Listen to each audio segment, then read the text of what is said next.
وہ چونکی، اس کا دوسرا ہاتھ تو خالی تھا۔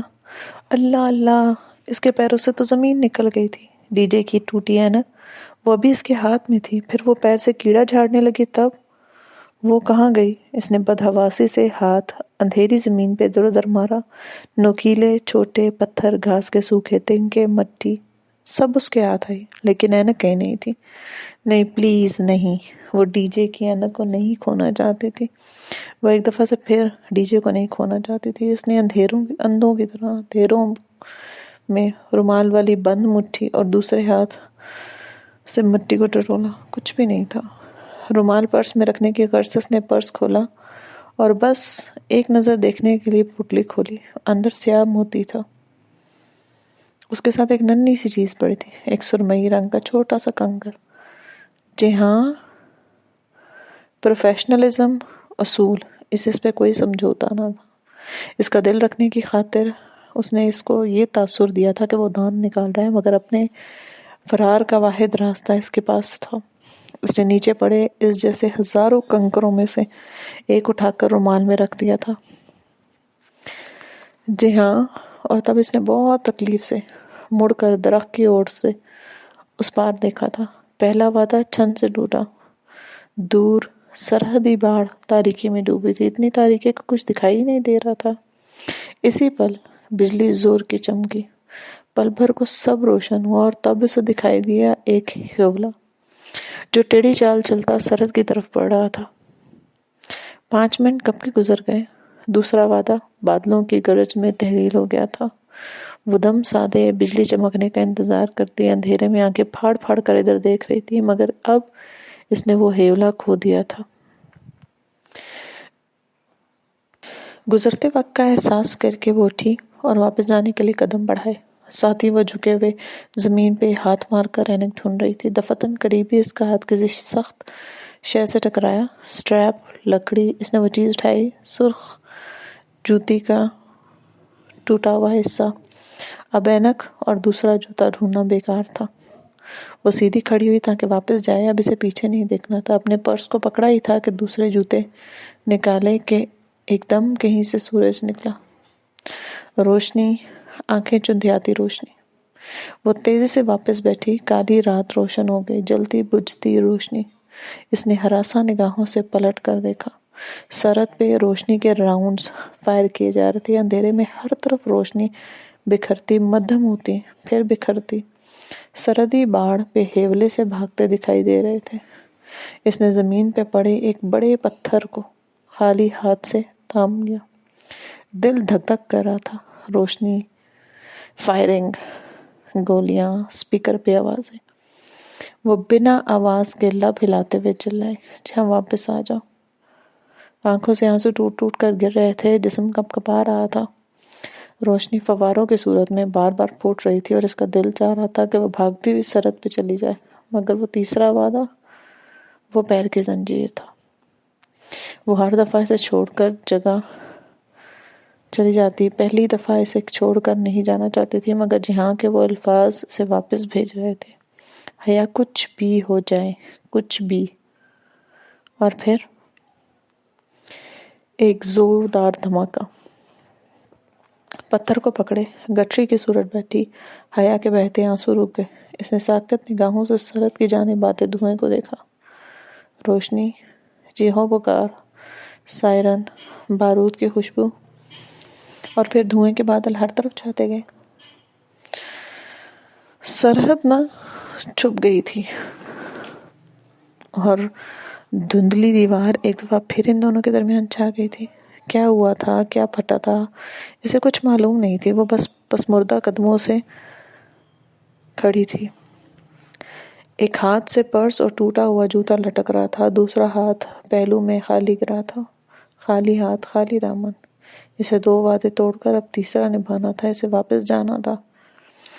بادل گرجدار آواز کے ساتھ ایک دم برسے۔ موٹی موٹی بوندیں ٹپ ٹپ کرنے لگیں۔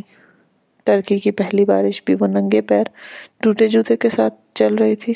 آخر بارش بھی وہ ننگے پیر تھی۔ ممی جوہر تک گئی ہیں، میں ان کا بیٹا بول رہا ہوں۔ جی ہاں، وہ ننگے پاؤں کھردری زمین پہ چل رہی تھی۔ کانٹے چبھ کر تلوؤں کو زخمی کر رہے تھے، مگر وہ سامنے دیکھ رہی تھی، بلکہ وہ تو شاید کچھ بھی نہیں دیکھ رہی تھی۔ جوتے کو کیا ہوا ہے؟ اتنی سردی میں ننگے پاؤں بیٹھی ہو، لاؤ دکھاؤ جوتا۔ میں بکواس کر کے گیا تھا نا، مگر میری سنتا کون ہے اس گھر میں؟ 2 دن نہ ہو تو سارا نظام الٹ پلٹ ہو جاتا ہے۔ انسان وہی چیز مانگتا ہے نا جس کی اس کو کمی لگتی ہے، سو میں ہمیشہ زندگی مانگتا ہوں۔ ہینڈسم گائیڈ ابھی مصروف ہے، کسی غیر ہینڈسم گائیڈ سے رابطہ کرو۔ بعض دفعہ قسمت ہرا دیا کرتی ہے یا ڈی جے کی ڈیتھ ہو گئی ہے۔ فرقان ماموں کی فیملی سے ڈر لگتا ہے کیونکہ وہ کچھ زیادہ مرچوں کا استعمال کرتے ہیں۔ اسٹیئرنگ وہیل تھامے اس نے دھندلی آنکھوں سے شیشے کے پار دیکھا، ہر سو دھند تھی، دھند جو ان کی زندگیوں میں سے چھٹتی ہی نہیں تھی۔ ہر شے سلو موشن میں ہو رہی تھی، ساری آوازیں بند ہو چکی تھی، بس حرکات دکھائی دے رہی تھیں۔ اس نے خود کو مریم خانم کے دروازے پہ دیکھا۔ بارش اس طرح برس رہی تھی مگر اس کی سماعت بند ہو چکی تھی۔ خانم اس کو سہارا دے کر بستر پر لٹا رہی تھی، اس کے گرد ساری دنیا گول گول گھوم رہی تھی۔ اسے یاد تھا تو بس اتنا۔ اچھا، تم نے پاشا بیگ کے اوپر کافی لوٹ دی تھی؟ Very good. اپنی جگہ کبھی نہیں چھوڑتے ہو حیا، ہوٹل گرینڈ کی مثال یاد رکھو۔ وہ بستر پر لیٹی تھی، آنکھوں سے بے آواز آنسو بہہ رہے تھے۔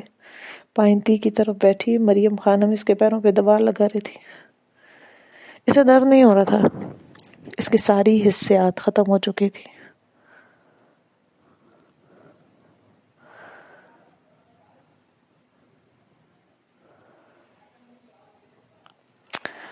ٹرین تیز رفتاری سے دوڑ رہی تھی، وہ کھڑکی کی طرف بیٹھی بھیگی سرخ آنکھوں سے بھاگتے مناظر دیکھ رہی تھی۔ زیتون کے درخت پیچھے رہ گئے تھے، شیشے دھندلا گئے تھے، یا اس کی آنکھیں دھندلا گئی تھی۔ اب تو سارے فرق ختم ہو گئے تھے۔ اندر سے نکلتی فربہ مائل لڑکی سے دیکھ کر پریشانی سے اس کی جانب آئی۔ وہ کیا کہہ رہی تھی حیا نہیں سن پائی، بس اپنی آواز کسی گہری کھائی سے آتی سنائی دی۔ میرا سامان پیک کروا دیا انجم باجی؟ حالے اس کے بیگ کی زپ بند کرتے ہوئے کچھ کہہ رہی تھی۔ انجم باجی اس کے جوتے رکھ رہی تھی، وہ بس ساکت سی صوفے پہ بیٹھی تھی، سر جھکائے بے آواز رو رہی تھی۔ اپنی ٹرالی کو ہینڈل سے گھسیٹتی وہ اتا ترک والانی کے دروازے سے اندر داخل ہوئی، بے جان قدموں سے، بے سوچ نگاہیں۔ وہ شناسا سا لڑکا تیزی سے اس کی جانب آیا۔ وہ اس کو پہچانتی تھی مگر اس کو سمجھ نہیں پا رہی تھی۔ وہ بول رہا تھا کچھ۔ عبدالرحمن بھائی نے کہا تھا کہ آپ سے مل لوں، کہیں آپ کو کچھ مدد کی ضرورت نہ ہو۔ آپ بہارے گل کو لے کے چلی گئی تھی، میں بہت پریشان تھا، یہ ممی نے بھجوائے ہیں آپ کے لیے۔ وہ پیکٹ اس کے ہاتھ میں دے رہا تھا۔ آفیسر اس کے لیپ ٹاپ ہینڈی بیگ میں رکھنے کو کہہ رہا تھا اور اس نے خالی خالی نظروں سے اسے دیکھتے ہوئے لیپ ٹاپ بیگ اٹھا لیا۔ اب کسی چیز سے کوئی فرق نہیں پڑتا۔ جہاز کی کھڑکی سے نیچے بہت دور باسفورس کا سمندر نظر آ رہا تھا، پھر بھی اس نے آنسو نہیں پہنچے۔ وہ ترکی سے ہمیشہ روتے ہوئے ہی جاتی ہے، اسے اس دفعہ بھی روتے ہوئے ہی جانا تھا، مگر کون جانتا ہے کہ اس دفعہ کا غم سب سے بڑا تھا۔ وہ آنکھوں پہ بازو رکھے لیٹی تھی، دفعتاً دروازے پہ دستک ہوئی۔ اس نے آنکھوں سے ہاتھ نہیں ہٹایا، بازو نہیں ہٹایا، اسی طرح لیٹی رہی۔ دروازہ کھلنے کی آواز آئی اور پھر چلتے قدم۔ آنے والے نے آگے بڑھ کر کھڑکی پردے ہٹائے، اسے بند آنکھوں سے بھی سورج کی روشنی چھن کر خود پہ پڑتی محسوس ہوئی۔ حیا اٹھ جاؤ بیٹا، طبیعت کیسی ہے؟ سبین پھپھو تھی۔ اسے بیڈ کی پائنتی کے پاس دباؤ محسوس ہوا جسے وہ ادھر بیٹھ گئی تھی۔ بخار اترا تمہارا؟ انہوں نے جھک کر اس کے ماتھے کو چھوا۔ حیا نے بازو آنکھوں سے ہٹایا اور خالی نگاہوں سے ان کو دیکھا۔ شانوں پہ دوپٹہ لیے، بال کیچر میں باندھے، وہ ویسی ہی تھی، پرسکون، صابر اور ٹھنڈی۔ میں ٹھیک ہوں۔ اور یہ تمہارے پاؤں کو کیا ہوا ہے؟ نتاشا کہہ رہی تھی کہ ابھی بینڈیج لاتی ہے، یہ بینڈیج تو بالکل خراب ہو گیا۔ حیا تکیے کے سہارے بیٹھی اس طرح انہیں دیکھتی رہی۔ پر کچھ بولی نہیں۔ جہاں تمہارے ساتھ تھا نا، اس نے گردن کو اس بات میں جنبش دی، گلے میں آنسوؤں کا پھندا پڑنے لگا۔ پھر میں نہیں جانتی پپو، ہم ساتھ تھے۔ اس رات آسمان پہ بادل تھے، چاند نہیں تھا، تارے بھی نہیں تھے۔ وہ آگے جا رہا تھا، میں اسے روکنا چاہ رہی تھی، منع بھی کیا، مگر اس نے میری نہیں مانی۔ وہ چلا گیا اور پھر پتہ نہیں کیا ہوا، مگر وہ واپس نہیں آیا۔ کیسے اسی وقت واپس آنا تھا؟ نہیں پپو، اس نے کہا تھا کہ وہ منگل کو واپس آ جائے گا۔ تو ابھی منگل میں کچھ دن ہے نا، وہ آ جائے گا، تم فکر کیوں کرتی ہو؟ حیا نے نفی میں سر ہلایا۔ وہ نہیں آئے گا، وہ مشکل میں ہے۔ میں نہیں جانتی کہ وہ ٹھیک ہے یا نہیں، مگر وہ مشکل میں ہے، شاید زخمی ہو، شاید گرفتار، اور شاید اگر اس نے کہا ہے نا حیا کہ وہ ضرور آئے گا، تو مجھے پورا یقین ہے کہ وہ ضرور آئے گا۔ میں سمجھتی ہوں پپو، آپ میں اور مجھ میں بہت فرق ہے پپو۔ آپ صبر سے انتظار کرنے والی عورت ہیں، مگر میں چیزیں اپنے ہاتھ میں لے کر جی ہاں کے ساتھ چلنے والی عورت ہوں۔ لیکن اب مجھے لگتا ہے کہ تکلیف ہم دونوں کے حصے میں برابر آئی ہے۔ اب ظاہر نہیں کرتی اور میں ظاہر کر دیتی ہوں، بس یہی فرق ہے۔ بے یقین نہ ہو بیٹا، اللہ سے اچھا گمان رکھو، اچھا ہی ہوگا۔ آپ کے دروازے پہ ہلکی سی دستک ہوئی۔ پپو اور حیا نے ایک ساتھ اس سے دیکھا۔ نتاشا دروازے میں کھڑی تھی۔ حیا بدقت پھیکا سا مسکرائی اور آنسو ہتھیلی کی پشت پہ صاف کیے۔ حیا، کیا تم اٹھ گئی ہو؟ میں تمہارے لیے بینڈیج لائی ہوں، وہ خراب ہو چکا ہے، اسے اتار دیتے ہیں۔ پھپھو اس کو جگہ دینے کے لیے اٹھ گئی تو وہ وہیں پھپھو کی جگہ پہ جا کے بیٹھ گئی۔ ہوا کیا تھا تمہیں؟ اتنے زخم کیسے آئے؟ کیا ہوا تھا حیا؟ پیر پہ کانچ، پتھر، زمین پہ بہت کچھ گرا تھا اور میں انہی کے اوپر چلتی رہی۔ بہت بد احتیاطی کی ہے ویسے۔ اوکے، میں بینڈیج کرتی ہوں، بہت جلدی ٹھیک ہو جائے گا، زیادہ گہرے نہیں ہیں۔ اور اب وہ مصروفیت سے کہتے ہوئے اس کی پٹی باندھ رہی تھی۔ دفتن آسمانوں میں اذان کی آواز گونجنے لگی۔ پھپھو جانے کے لیے کھڑی ہو گئی اور اس نے انہیں روکا نہیں۔ اس کے پاس ان کو روکنے کا کوئی جواز ہی نہیں تھا۔ لاؤن سے باتوں کا شور کمرے تک سنائی دے رہا تھا۔ ثنا اور سیرش اپنی امی کے ساتھ آئی تھی اور حسب معمول ان کی آمد پہ ارم اور سونیا بھی چلی آئی تھی۔ وہ ابھی تک کمرے میں تھی، ان سے ملی نہیں تھی۔ اماں دروازے پہ 2 دفعہ باہر آنے کا کہہ چکی تھی۔ اب تو بخار بھی اتر گیا ہے، باہر آ جاؤ۔ وہ کب سے آئی تھی اور اچھا نہیں لگتا بیٹے۔ پھر کافی دیر بعد اٹھی، اپنا بیگ کھولا تاکہ کوئی جوڑا نکالے۔ ابھی پہنا لباس ملگو سا ہو رہا تھا، گرے شلوار قمیض اور ساتھ ہی پتہ نہیں کس جوڑے کا گلابی دوپٹہ پہنے، بہت بکھرے بکھرے سے اولیے میں وہ بیمار سی لگ رہی تھی۔ بیگ کھول کے ڈھکن اٹھایا تو سامنے کپڑوں پہ گفٹ پیک میں ملفوف ایک پیکٹ رکھا ہوا تھا۔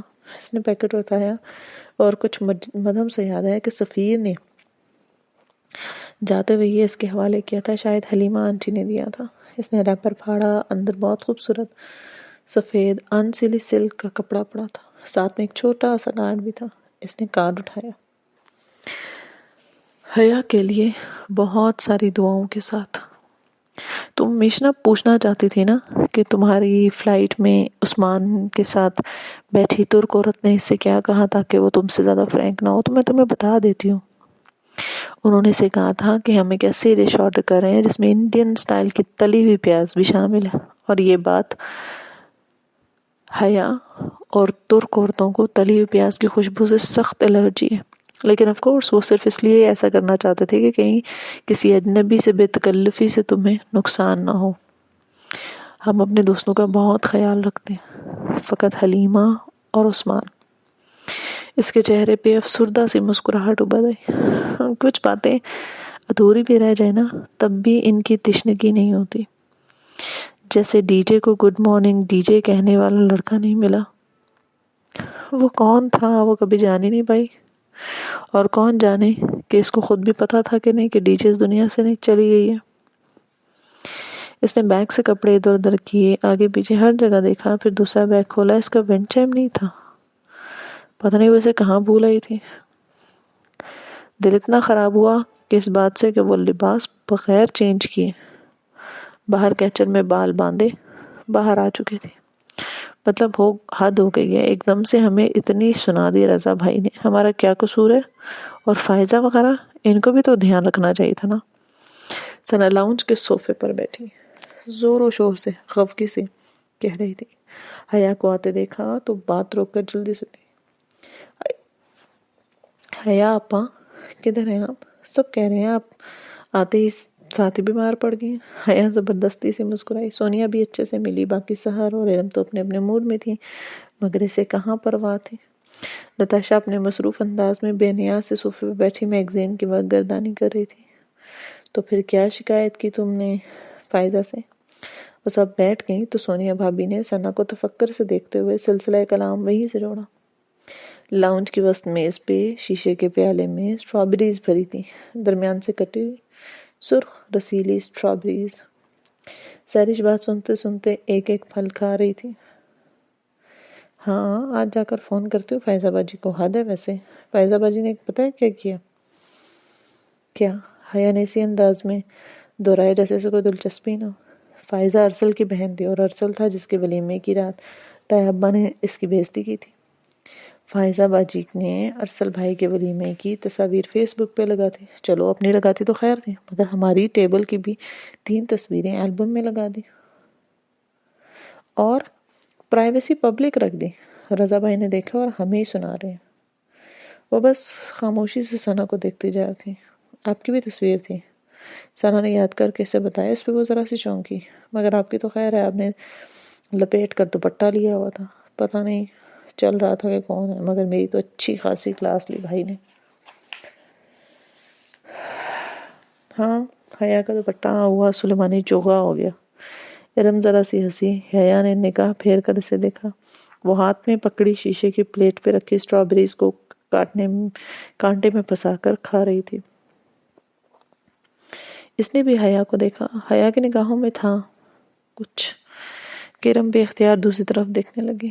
ایک تو پتہ نہیں ہمارے بھائیوں کو اپنے دوستوں کا اتنا خوف کیوں رہتا ہے. ایسے ہم سارے زمانے میں بغیر دوپٹہ گھومتے رہے تب کچھ نہیں ہوتا، لیکن اگر بھائی کی یونیورسٹی کے سامنے کار میں گزرو تو بس ہاتھ اندر کرو، سر پہ دوپٹہ لو، میرا کوئی دوست گزر ہے تو دیکھنا مت. اف. اب ارم فقط مسکرائی تھی اور پھر اس نے حیا کو دیکھا. وہ ابھی تک خاموش گہری نگاہوں سے ارم کو دیکھ رہی تھی. ارم ذرا جذبز ہو کر دوبارہ ثنا کو دیکھنے لگی. جیا نہیں آیا تمہارے ساتھ حیا؟ سہرش نے بات کا رخ موڑا. اس نے نفی میں سر ہلایا. نہیں. اچھا تم تو کہتی کہ وہ تمہارے ساتھ آئے گا. سونیا نے بے چینی سے پہلو بدلا. اسے یقیناً سہرش کا لہجہ اچھا نہیں لگا تھا. کہا تھا مگر ایسا نہیں ہو سکا. اس نے فقط یہی کہا. کوئی صفائی نہیں، کوئی دلیل نہیں، کوئی منہ توڑ جواب نہیں. اب تو کس سے بات کرنے کو دل ہی نہیں چاہتا تھا. اچھا. سہرش نے ذرا سے شانے اچکاتے ہوئے آگے ہو کر ایک اور اسٹرابیری اٹھائی. حیا نے سرخ پھلوں سے بھرے پیالے کو دیکھا. سرخ رسیلا پھل، سرخ جوتے، بیسن کے کنارے پہ لگا خون کا سرخ قطرہ. اس کا دل بھر آیا. وہ ایک دم اٹھی اور تیز سے کمرے کی طرف آئی. سب نے چونک کر اسے دیکھا. نتاشا اسی طرح بے نیازی سے میگزین کے صفحے پر لٹ رہی تھی. حیا باجی آپ کا فون ہے. وہ اپنے کمرے میں لیپ ٹاپ کے سامنے عائشہ کو میل کر رہی تھی جب نور بانو نے آ کر دروازے سے جھانک کر صدا لگائی. وہ اچھا کہہ کر سینڈ کا بٹن دبا کر اٹھی اور باہر آئی. زندگی میں نا امیدی اتنی بڑھ گئی تھی کہ فون کی گھنٹی پہ چونکنا چھوڑ دیا تھا. میجر احمد اسے لینڈ لائن پہ کبھی فون نہیں کرتا تھا، سو اسے دلچسپی نہیں تھی کہ کس کا فون ہے. ہیلو. بہت شکریہ میری یہ بات سننے اور سمجھنے کا. مجھے خوشی ہے کہ آپ نے عقل مندی کا ثبوت دیا. جو بھی کہنا صاف کہو. میرے خلاف وہ کیس واپس لے لیا آپ نے اور آپ نے ثابت کیا کہ آپ عقل مند خاتون ہیں. کیس واپس؟ اس نے تو نہیں، پھر کس نے؟ میں نے تمہارے خلاف کوئی کیس واپس نہیں لیا. میں جانتا ہوں آپ کے دباؤ پہ یہی ہوا ہے اور میں جانتا ہوں کہ آپ نے کیوں کیا. یہ کال آپ کا شکریہ ادا کرنے کے لیے اور یہ پوچھنے کے لیے کہ ہم پھر کب مل رہے ہیں. میں فون رکھ رہی ہوں. کل دوپہر 1 بجے میں جناح سپر والے پیزا ہٹ میں آپ کا انتظار کروں گا. ضرور آئیے گا، مجھے کچھ اہم باتیں کرنی ہے کیونکہ ابھی وہ آرکیٹیکٹ والا مسئلہ حل نہیں ہوا. اچھا، اور تمہیں لگتا ہے میں آ جاؤں گی؟ وہ اور لڑکیاں ہوتی ہیں، کمزور لڑکیاں جو تم جیسا سے ڈر ڈرتی ہیں. مائی فٹ. یہ کہہ کر اس کا دل کیا کہ وہ فون دیوار پہ دے مارے. آپ کو آنا ہوگا. یاد رکھیں وہ ویڈیو میرے پاس ہے، اگر آپ نہیں آئی تو میں آپ کے گھر والوں کو وہ ویڈیو آپ کے ہی ٹی وی پہ چلا کر دکھاؤں گا، اور یہ میرا وعدہ ہے. اس کے لہجے کی صفاقی دیکھ کر حیا کا دل لرز گیا، مگر جب وہ بولی تو آواز مضبوط تھی. تو پھر کر گزرو جو تمہیں کرنا ہے. ایسا سوچنا بھی مت کہ میں تم سے یوں ملنے چلی آؤں گی. جہنم میں جاؤ تم. یہ کہہ کر اس نے زور سے فون کریڈل پر رکھا، پھر تیزی سے مڑ کر ابا کے کمرے کی طرف آئے. وہ ڈریسنگ ٹیبل کے سامنے کھڑے اپنی ٹائی کی نوٹ صحیح کر رہے تھے. ابا آفس جانے کے لیے بالکل تیار تھے. ابا، کیا آپ نے ولید کے خلاف کیس واپس لے لیا؟ ہاں، واپس لے لیا. مگر کیوں ابا؟ پہلی بات یہ کہ وہ کیس بہت کمزور تھا، دوسری بات یہ کہ ہمارے پاس کوئی خاص گواہ نہیں تھی، اور تیسری بات اس کی گاڑی سے کسی کو نقصان نہیں پہنچا. فرقان بھائی کو چوٹ گرنے سے لگی ہے، اس کا کوئی کیس نہیں ہے. مگر اماں، آپ جانتے ہیں کہ اس نے مجھے ٹکر مارنے کی کوشش کی. حیا، میں اسے اس طرح نہیں چھوڑوں گا. آرکیٹیکٹ کے ساتھ مل کر جو اس نے بےایمانی کی ہے، اس میں اسے آڑے ہاتھوں لوں گا. تھوڑا انتظار تو کرو. ابھی وہ مزید کچھ سنے بغیر بھاگتی ہوئی باہر آئی اور چند ہی لمحوں میں تایا فرقان کے گھر تھی. تایا اور سائمہ تائی ڈرائنگ روم میں اکیلے ناشتہ کرتے. لڑکے کام پہ تھے، سونیا اور ارم بھی ساتھ نہیں تھے. تایا، ابا آؤ. حیا، طبیعت کیسی ہے؟ تایا، ابا، آپ لوگوں نے ولید کے خلاف کیس کیوں واپس لے لیا؟ میں نے نہیں لیا، تمہارے ابا نے لیا، اور وہ اتنے غلط بھی نہیں. کیس کمزور ہے، وقت اور پیسے دونوں کا ضیاع ہے. مگر اس طرح تو وہ اور بھی شیر ہو جائے گا. وہ سمجھے گا کہ حیا، ہم سب ٹھیک ہے. چوٹ مجھے لگی تھی، جبکہ میں سمجھوتا کرنے پر مجبور ہوں. تو پھر اور وہ آرکیٹیکٹ والا کیس، دیکھو ہم اس طرح کھلم کھلا ڈیل تو نہیں کر سکتے. کمپنی کی ساکھ کو نقصان پہنچے گا، مگر تمہارے ابا اسے ضرور نپٹیں گے. سب ٹھیک ہو جائے گا، تم فکر مت کرو. وہ جانتی تھی کہ اب اس سے کوئی نہیں نپٹے گا. وہ صرف اور صرف اس کو آرکیٹیکٹ والے کیس کا ڈراوا دے رہے تھے تاکہ اس کو سیدھا کر کے رکھیں. شطرنج، بساط اور سیاست. آپ نہیں سمجھیں گے. سائمہ تائی نے ان کی گفتگو کے اختتام پر حیا سے پوچھا کہ جہاں نہیں آیا؟ پھر وہی سوال. اس کے حساب ڈھیلے پڑ گئے اور آواز بھی. وہ نہیں آ سکا تائی امی. تو کب آئے گا؟ تمہارے ابا اماں تو چاہ رہے تھے کہ تمہارا نکاح بھی روہیل کے ولیمے کے ساتھ اناؤنس کر دے، مگر وہ نامکمل معنی اخذ کیے بغیر پلٹ چکی تھی. تایا ابا اس وقت اخبار کی طرف متوجہ تھے. ہر کوئی پوچھتا ہے کہ وہ نہیں آیا، کیوں نہیں آیا. وہ کیوں نہیں آیا؟ سب اپنے اپنے مفاد کی بات کر رہے تھے. جی ہاں کی تو کسی کو فکر ہی نہیں تھی. اس کی میل پہ عائشہ کا جواب آ گیا تھا. اس نے کہا تھا وہ شام میں آن لائن ہوگی، تب وہ دونوں بات کریں گے. وہ عائشہ سے کیا بات کرنا چاہتی تھی وہ نہیں جانتی تھی. بس وہ اپنا دکھ، اپنا اضطراب کسی سے بانٹنا چاہتی تھی. کسی سپاہی کی بیوی ہو کر دونوں دنوں میں، ہفتوں میں، مہینوں میں اس کا صبر کا انتظار کرنا کتنا تکلیف دہ ہوتا ہوگا، وہ اب جان پائی تھی. کیسی ہو؟ اسکرین پہ عائشہ کا شفاف خوبصورت چہرہ دکھائی دے رہا تھا. وہ کمپیوٹر کے سامنے ریوالونگ چیئر پہ بیٹھی تھی اور بات کرتے ہوئے شیشے کی ننھی سی پیالی سے ترک چائے کے گھونٹ لے رہی تھی. مجھے نہیں پتا میں کیسی ہوں. کیا ہمارا اناتولیہ اچھا نہیں لگا؟ نہیں، بہت اچھا لگا. بہارے بتا رہی تھی تم لوگ انکرا بھی گئے ہو. کیا اس کے جانے کے بعد بھی تم نے انکرا دیکھا یا واپس آ گئی؟ میں کلیس چلی گئی تھی. چائے کی پیالی اٹھائی. عائشہ ذرا چونکی. اچھا، کس دن گئی تھی تم کلیس؟ اتوار کو گئی تھی اور منگل کی دوپہر واپس آ گئی تھی. کیا بارڈر وہاں سے بہت قریب پڑتا ہے؟ ہاں، بہت قریب. تو کیا بارڈر کی ساری خبریں کلیس میں لوگوں کو مل جاتی ہیں؟ کس قسم کی خبریں عائشہ؟ وہ اپنی بہن کی جاسوس ہے، ساری باتیں اس کو بتاتی ہوگی. تمہارا موبائل تمہارے پاس تب آ رہے. کیا تم لوگ کیلیس جاؤ گے؟ عبد الرحمن کیلیس کا نام لے رہا تھا. لمحے بھر کو حیا کو لگا کہ اس کا سانس رک گیا۔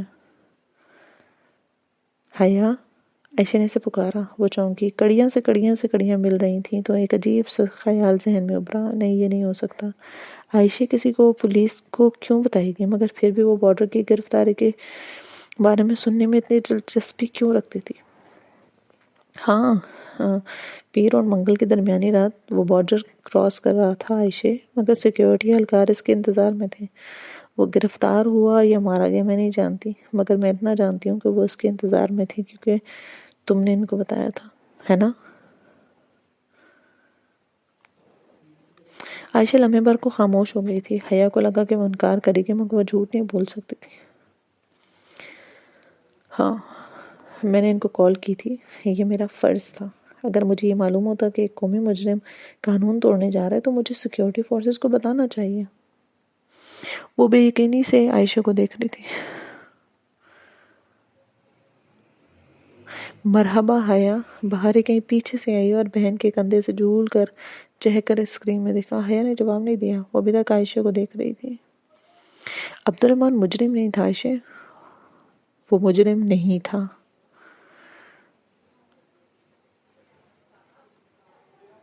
عبد الرحمن کا کیا ذکر ہے؟ تم، حیا نے لب کھولے مگر خاموش رہی۔ تم نے عائشہ کو بتایا تھا نا عبد الرحمن کے بارے میں، جسے میں نے کلیس میں کھو دیا تھا۔ چائے کی پیالی بے اختیار ایک طرف رکھتے ہوئے سیدھی ہوئی، اس کی آنکھوں میں ابھرتی حیرت اب بے یقینی میں بدل گئی۔ عبد الرحمن کلیس میں کیا کر رہا تھا؟ تم جانتی ہو وہ کیا کر رہا تھا؟ تم نے سیکیورٹی کو بتایا کہ اس کے بارڈر کراسنگ کا۔ حیا، وہ کلیس میں نہیں تھا، اسے انقرہ سے جرمنی جانا تھا۔ وہ کلیس کیوں گیا؟ تم جانتی ہو وہ کلیس میں تھا عائشہ، تمہیں بہارے نے بتایا تھا نا۔ مجھے معلوم ہے۔ بہارے گل، تم جانتی تھی۔